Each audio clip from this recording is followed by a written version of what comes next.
എൻ്റെ കയ്യിൽ നിന്നൊരു നല്ല ഗുഡ് മോർണിംഗ് മേടിച്ചിട്ടായിരുന്നു ഇന്നത്തെ ദിവസത്തിൻ്റെ തുടക്കം. അമ്മാമ്മയും മോളും തമ്മിലുള്ള സ്നേഹപ്രകടനം ഞങ്ങളാണ് രാവിലെ തന്നെ കാണുന്നത്. കഴിക്കാൻ നല്ല പുട്ടും പാരം പപ്പടമൊക്കെ ആയിരുന്നു. അതൊക്കെ കൂട്ടി ഒരു പിടിച്ച് രാവിലെ തന്നെ പണികളൊക്കെ അങ്ങ് തുടങ്ങി.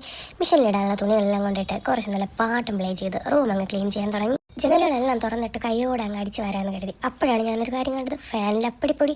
അതിന് ഞാനൊരു ഐഡിയ പറഞ്ഞുതരാം. ഒരു പഴയ പില്ലോ കവർ എടുത്ത് നന്നായിട്ട് നനച്ച് ഫാനിൻ്റെ ഓരോ ലീഫിനകത്തേക്ക് ഇറക്കി ഇതുപോലെ തുടച്ചെടുത്താൽ മതി. കയ്യിലും തറയിലും ഒന്നും പൊടിയാവത്തില്ല. എങ്ങനെയുണ്ട്? ഞാനേതോ വീഡിയോയിൽ കണ്ടതാണ്. അതിനുശേഷം ബെഡൊക്കെ നീക്കിയിട്ട് ബെഡിൻ്റെ താഴെയൊക്കെ നന്നായിട്ട് തൂത്ത് തുടച്ച് വൃത്തിയാക്കി.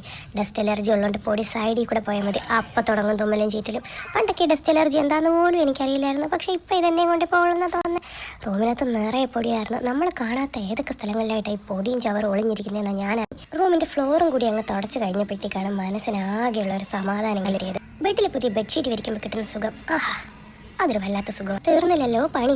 മെനിഞ്ഞാന്ന് കഴുകിയിട്ട് ഒരു കൊട്ട തുണി മടക്കാനുണ്ടായിരുന്നു. പിന്നെ അതെല്ലാം പിറക്കി ബെഡിൽ കൊണ്ടിട്ട് അടുക്കി അലമാരയിലൊക്കെ പിറക്കി വെച്ച് കഴിഞ്ഞപ്പോഴത്തേക്കാണ് അടുത്ത പണി. വാഷിംഗ് മെഷീനിൽ കഴുകാൻ പറ്റാത്ത ക്ലോത്തുകളെല്ലാം ഉണ്ട്. പിന്നെ അതെല്ലാം പിറക്കിക്കൊണ്ട് വീടിൻ്റെ ബാക്ക് സൈഡിൽ പോയി അവിടെ പോയി സർഫൊക്കെ ഇട്ട് നനച്ച് പാട്ടൊക്കെ ഇട്ട് ഒരു ഓളത്തിന് മെല്ലെ മെല്ലെ എല്ലാ സാധനങ്ങളും കഴുകി കഴിഞ്ഞ് കൈയോടെ അതെല്ലാം വിരിച്ച് കഴിഞ്ഞപ്പോഴത്തേക്കും ഇനി എന്ത് പണിയുണ്ടെന്ന് ആലോചിച്ചുകൊണ്ടാണ് ഞാൻ ഈ തുണിയെല്ലാം വിരിച്ചുകൊണ്ട് നിൽക്കുന്നത്. ഓരോ പണി തീരുമ്പോഴാണല്ലോ ഓരോ പണിയായിട്ട് ഓർമ്മ വരുന്നത്. അപ്പോഴാണ് ഓർത്തത് മെഷീനിലിട്ട തുണി വിരിച്ചില്ല. പിന്നെ സ്റ്റെപ്പെല്ലാം വലിഞ്ഞേറി മേലെ പോയി മെഷീനിൽ നിന്ന് കഴുകിയ തുണികളെല്ലാം പറക്കിയെടുത്ത് അതും കൈയോടെ അങ്ങ് വിരിച്ചു. ഇവിടെ ഒരു പ്രത്യേക സംവിധാനമാണ്. കൈ എത്താത്ത സ്ഥലത്തായ കെട്ടിയിരിക്കുന്നതുകൊണ്ട് അതിൻ്റെ മണ്ടയ്ക്ക് കയറി നിന്ന് വിരിക്കണം. അങ്ങനെ അതും കഴിഞ്ഞ് കുറച്ച് നേരം ഊഞ്ഞാലിലിരുന്നു. എന്നിട്ട് റൂമിലേക്ക് ഒന്ന് ചെന്ന് കഴിഞ്ഞപ്പോൾ എന്താ സന്തോഷം എന്നറിയാമോ? ഇനി വന്ന് വിശാലമായി അടിച്ച് നനച്ച് കുളിക്കണം. പാട്ടൊക്കെ കേട്ട് കുളിയൊക്കെ കഴിഞ്ഞിറങ്ങി. ഇനി എൻ്റെ ഒരു ഫേവറേറ്റ് മോയ്സ്ചറൈസറും ബോഡി ലോഷനും ലിപ് ബാമും ഇട്ട് എന്തൊരു സുഖമാണെന്നറിയാം. ജോലിയൊക്കെ കഴിഞ്ഞ് ഇങ്ങനെ ഒരു കിഡിലൻ കുളി പാസ് ചെയ്ത് കഴിയുമ്പോഴത്തേക്കും ഇപ്പം സമയം രാവിലെ 11:40.